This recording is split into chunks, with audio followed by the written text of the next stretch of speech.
So, as many of you may know, some shit went down in Portland. For such a pansy city, they sure have some serious bravado to dress up and beat people up. That's pretty bold, if you ask me. So here is a lovely image of. Oh, damn, she's a ginger. Well, there you go. It's confirmed. She's got her gangster garb and belly dancing belt on because, why not? Um, and she's being arrested as she should be, but we all know that these people are going to be released. Why? Because they are the political terrorist enforcers of, I don't know, I guess you could say the political guard. And it's pretty clear that this is all just a spectacle because look, these police are not doing anything. Look over to the left hand side. This guy's just standing there watching. This girl is not even touching her, and as far as I'm concerned, that baton isn't going to do anything, love. It's just for show. Okay, so she's not being zip tied, which is there hanging off of her belt. She's not being, you know, restrained in any sort of way. And aren't you supposed to have female officers touching other female officers? Why are these two men holding her down? Anyway, point being is this is just useless. These people are thugs. They are what happens when a bully doesn't get punched out in, you know, elementary school or high school. I'm not endorsing bullying, but there is some um, out of a bad thing can come a positive outcome. For example, someone might be bullying you, and what has to happen is you need to stand up to them. And yeah, it might not be nice that you get a black eye or a broken nose or a bloody shirt, but you know what? It's going to stop you from a life of being terrorized by other people if you don't just grow a pair and stand up for yourself already. So, let's have another little look at these lovely gems. Some of these people are very young. Like, look at this guy. He's obviously a kid. He can't be more than late teens, early 20s. He can't be. He's just a kid. Look at his face. And I love the kind of homemade costumes that they have. It's really quite cute. Like, did your mommy make that for you? I mean, honestly, the little, bicycle helmet or whatever that is. Like, come on. Anyway, now look at this other kid. Also, this very, very young. Look at this one.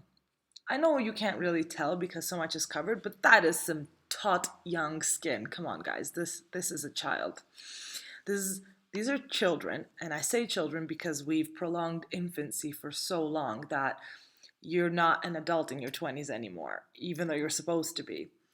60 years ago, if you were 25, you had three kids and were like, middle management. Now you're 29 and you're still at home. You're 33 and you're still at home. So yeah, I'm sorry, but when I say adult, I mean like, I don't know, 35 or 40 plus. That's pretty sad, but that's where we're at in life now. So let's just deal with it. Now look at this. Look at their little homemade costumes. This is like Halloween. We've got a lady here on the left. Look at the communist hammer and sickle on their little helmets. Where did they get coordinating helmets? They clearly went to the same shop. And look at this. Did they like cut a garbage bin in half and spray paint it? That's really creative. They obviously were arts majors. Obviously, that's why they are so feeble and weakly built because they're obviously not your macho types, are they? They have to use weapons. That's what cowards do. Okay, these people are cowards. So let's have a little close up. Look at this. Look at what is that like? It's not swim goggles. Oh, we've got diversity. We've got a darker skinned fella. Hey, look at that. That's inclusive. No, what are they? It's like when you're doing like wood shop or something and you don't want to get something in your eye. Clearly, they're expecting some type of gas or whatever it is. Maybe a milkshake to the eye. Okay, that's pretty sad. So let me just put this picture back on while I, give you my spiel. Basically, here's the thing. This probably will not stop happening because justice is not being enforced. These kids, and I'm saying kids loosely, are allowed to do this. In fact, they're encouraged to do this because the mainstream media is promoting them. So what do we do about it? A lot of people have said, oh, but he started it first. Oh, we should fight back. Don't do that. That is a surefire way to get yourself in trouble and them to look like some sort of hero. Let me explain. Have you ever been a child or, teens or whatever, and you got in trouble for something, and your first excuse was, but they hit me first, but they stole my thing, they did this to me first, and I'm just retaliating. And what did they always say to you? It doesn't matter. Two wrongs don't make a right. What does the Bible say? Don't return evil with evil. We have other tools in our tool belt, righteous tools. What are those tools? Let me talk a little bit more and I'll get to that tool and see if you agree with me or not. What's wrong with these people? Why are they doing this? They think that they are the good guys here, oddly enough. Why do they think they're the good guys? Because they have a mistaken interpretation of what a villain is. They don't realize that they're the villains. They can't look themselves in the eyes and see that they are the ones that are out of hand. Okay, as I said, they're thugs, they're bullies. What do thugs and bullies have in common? Most likely, they have not attentive parents, if they have parents at all, or maybe just one of them. That's a big problem. Another thing that they have in common is they're clearly desperate for attention and for affection, something that they're lacking. Another thing that they have in common is they have experienced some type or another of trauma. Now, in the mental health sphere, we say things like real or imagined trauma. You perceive it to be a slight or to be an attack on you, even if it's not real. So, these people, I believe, are either imagining trauma that does not exist, that has never been perpetrated on them, or they have been traumatized in some sort of way, and this is their retaliatory response. They are resentful, they feel that they're victims, and there's nothing worse than someone who thinks that they're a victim because they feel it permits them to do whatever it takes, by any means necessary, if you will, which is one of their slogans. So what's going on though? Because in a way they are victims. They're the victims of society, and albeit certain parts of society who want this to happen, they're victims of manipulation. They're victims of social engineering, behavior modification techniques, neurolinguistic programming techniques.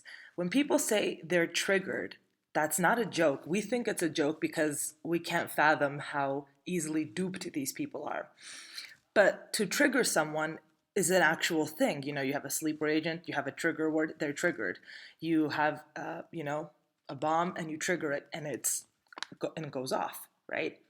Actually, the exact same thing applies. And again, in mental health, this applies as well. There's a triggering event, a catalyst, an antecedent event that has a certain consequence.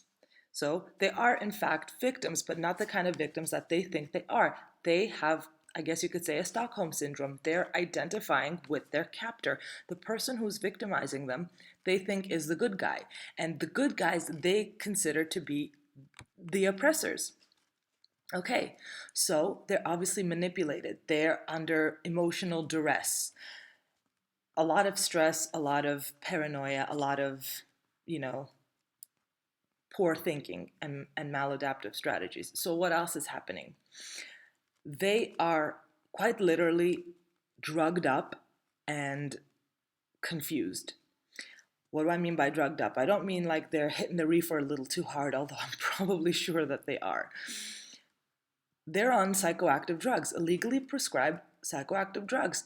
These drugs are stimulants. They are the equivalent of being on ecstasy or, as Owen said, on speed. This is legal, like, heroin, whatever you want to, whatever it is that they're on. And it's not usually just one prescription. These kids are doped up, drugged up, confused, and literally pushed in to the war zone. As Michael Jones said, that they're proxy warriors. Who are they proxy warriors for? They're like a paramilitary group, but let's not even give them the credit of being anything remotely that competent. But I have to hand it to them. They're efficient because they get the job done. Well, they get it done because they have, obviously, let's say, a great deal of privilege. They are promoted and helped and coddled in this position. So they're able to achieve their ends, which is to, beat people up. This is terrible. So here's the thing. These people need our help. I know that sounds silly. I'm not going to do the kumbaya thing. Like, I'm not some feeble woman that's going to say, oh, we must love them. They just need a hug. But guys, they need a freaking hug, okay? I don't think anyone has loved them. This is how cults recruit people. They pick the most damaged people who will do anything for attention and affirmation and to feel, like that they belong. And then they get that positive reinforcement. They have that feedback loop so that their behavior is now, it's conditioned. It's equated with, like, it's a Pavlovian response. Like, they do this bad thing and good things come out of it. Yay. It's reinforced. They keep doing this. Now, I don't know if it's possible, but if anyone knows who they are, I think it would be really good if we could try to befriend them and try to talk them off this bridge, because these people are going to ultimately cause themselves harm, and of course they're causing other people harm. So, they really do need help. And I don't think that psychiatric help will be very effective because they're already, I'm pretty clear, a lot of them are on some type of drug or another. And these therapists, look, I don't think that they're giving them the best advice. Oftentimes what therapists do is they're just kind of like your handler. They just record what's, wrong with you. They add their own kind of editorialized narrative to it. And then that is written down on paper forever. They say confidentiality, they say privacy, privileged, no one's going to know, blah, blah, blah. I don't buy it. I really don't buy it, because I think that these people are being, I don't know if they're being blackmailed or not, but I think that they're being definitely manipulated. So what they need is like a true friend, like somewhere to actually belong, not to be part of this gang or cult that they're in. So we have to, again, as I said, we have to be creative with the way that we respond. Okay, we don't want to return kind for kind. We want to do something different. We want to outsmart them. Okay, we're not the fools here, unfortunately. They are the fools here, and we want to help them. We don't want to see these people be any more hurt or abused than they already are, because it only reinforces their narrative. So here's the thing. You don't want to fall for their trap. You don't want to retaliate. You're the one that's going to be in jail. They're going to get bailed out by whoever it is that's paying them to do this to begin with, and you're going to be the one that has to suffer the consequences of a record and being taken away from your family and your life and all the rest of it. It's not worth it, okay? So don't be duped, don't be suckered into this, okay? So here's my advice. Tell me what you think. Maybe there's better advice, but I'll tell you this. Anytime activists want to achieve something, before they riot on the streets, they also do this. And here's what it is. You need to call your local representative, whether it's your city or state. You have to bombard them with calls and letters, because they assume, and other, as I said, other organizations do this. They assume that for every one call that they get, that person is representing their community, some dozen lazy people, 30, 40 lazy people that they're in touch with who feel the same way, that don't have the time to call. They're calling on their behalf. You need to be that person and call on their behalf. Say, look, my community and I, my church and I, my school and I, my colleagues and I have had enough of this. You need to do something. you know how these protesters went to what was it, Tucker Carlson's house, and when they went to the restaurant and they, shamed these people out, no rest, no sleep until whatever that their aim was accomplished. Okay, do that to them, but do it because it's their job. Don't go to their home like a tyrant. Go and make them do their job. Why is the police not doing anything? Why is the mayor telling them to stand down? That is not right. So tell them. And also, any law enforcement out there, guys, you don't have to obey an unlawful order. You know that. So why are you doing that? Your job is to protect and uphold the Constitution and to protect the people. You don't have to take an unlawful order, and you don't need me to tell you that. You know that. So guys, please do something. Like I said, keep these people accountable. Believe me, it really does work. If enough people complain, they really do something, because I think they have to have, I think it's 50 or 100 complaints for them to actually have to discuss it on the floor. So do that. Just do it. There has to be that many people at the minimum. So do it. Look, there's probably other creative ways to do it, but don't fall for their games. Don't fight back. I mean, don't let them beat you up, but also don't go to these places. If they're doing their little protest, they'll be pretty irritated when no one shows up, you know? So I just think we need to keep these people accountable. We can't let this keep happening. Let me show you some more pictures. Here's what I think. I think these people have like some sort of a hero complex. They want to be the hero, but they're not. Basically, they want to be this guy. Okay, they're dressed really similarly in their little black outfits. Okay, they want to be this guy. They're never going to be that guy. You know who they are? They're this guy. They're the freaking Gestapo, okay? They're the black shirts, the brown shirts. They're nobodies. They want to be this guy. It's not going to happen. It's definitely not going to happen if you're a criminal. But what is it that this guy is doing? He's just standing around, okay? Things are going down, and you're just watching. No, that's not what should be happening. I have a lot of respect for law enforcement. When you need them, at least you can call them. But look, sometimes when you need them, they're not there. And that's all I'm saying. This could be your children. This could be your family, your friends, your colleagues. How do you know who's in this? Maybe, I think someone was beaten up who was just passing through. I think there was another time that they had a protest, of course, in Portland again. This guy was just driving through and they attacked his car and they just went after him. You can't let this happen. There are people who are not even involved in this, who don't give an F about, who did I sound like? Okay, really guys, really? F, this, that, N-word? Okay, sorry. But these people are not even involved in the protest. They don't care about the protests. This cannot be happening. Where are we, in the frickin' Sudan? Seriously. Guys, play the same game that they play. Play the lawfare game, if that's what it takes, because these people don't seem to care. When I was younger, I mean, gosh, things have happened so quickly because I'm still pretty young. But when I was younger, people used to say that when the law enforcement fails, you know what they do? You call the media, right? Because you embarrass them by having the news come out and say, what the hell is going on here? Why is this not happening and that's not happening? You can't even do that because the news is on their side too. So who do you call? This is not the time for vigilante justice, because you're falling for that, starting your own civil war, for burning down your own city. Don't do that. Do not riot. Do not return evil with evil. Find a way to make peace with these people. Say, look, we're also fighting fascism, and guess what? The government's being fascistic. The elected officials are being fascistic. The non-elected officials, apparently, they seem to be running the show as well. They're also behaving in this way. You guys, I'm sorry to say, are behaving in this way, so stop it. Of course, it's not going to be easy, but the answer isn't in fighting, because then it just leads to more fighting. That's the thing. And then they get to say, oh, look, they attacked us, even though they know that they started it. They know that, but you're not going to, what are you, 6 years old? But he started it. Yeah.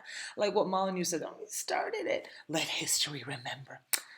Buddy, you've probably never thrown a punch in your life, okay? So don't encourage other people to fight your battles, okay? Don't be a coward with a big mouth. How about that?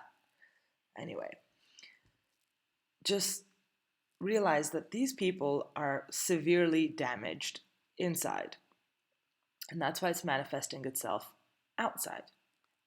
If you saw my interview with E. Michael Jones, you'll see that, towards the end, I asked him, do you think these radicals can be reformed? And he said, yes, no one is beyond helping. And I agree.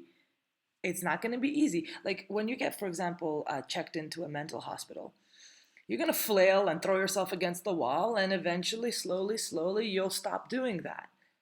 Okay? You maybe have a rescue dog or something, and they've been abused, and they freak out and bark and bite and all the rest of it. But eventually they see that you trust, that you're trustworthy, that you love them, that you care for them, you feed them, you don't hurt them, you cuddle them. That's why I said these people need a freaking hug. They need some love, some affection, some attention. They're being brainwashed by a cult. Someone is affirming them, making them feel like they have worth. And it's obviously directed in the wrong way.